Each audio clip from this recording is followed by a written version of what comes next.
Neighborhoods throughout the Gulf Coast are still dealing with flood waters and the damage left behind. Homeowners in Bristol Park are now starting to try to clean up the mess. That's where Jim Carmack is this morning. Jim, I understand it's pretty awful.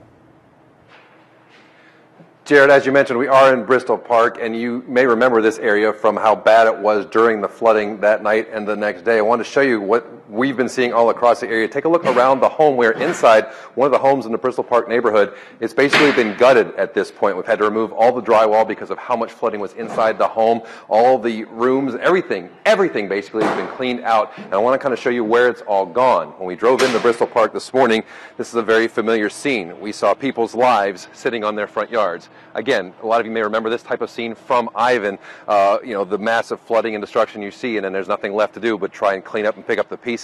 But this is where it gets really personal, and I'm not trying to overemphasize this or make it more emotional than it should be, but when you look at some of the things that you see along the areas like this, it's touching, it's telling, because it really shows you these are people's lives. What is left behind here are things that you can't recover. There's photographs and pictures and yearbooks and books and just things strewn everywhere all across the yard for everyone to see. Now, I do want to give a little bit of information. I've talked to a lot of professionals who are out here today. They say, number one, if you had flooding, make sure you do the due diligence to make sure you're dry, sanitize, and do everything you need before you start putting things like carpet or furniture back in place. Make sure there's no mold going to be growing in the next couple of weeks or months. Also, I spoke with Jim Roberts from ECUA. He says, yes, there's a ton of stuff all along these roads, but they plan to be here at least by Sunday morning to start picking these up, and they're going to be here on site later today, making arrangements to talk to the people here making the assessments and find out when it will be most effective for them and what they need to do to get this trash picked up.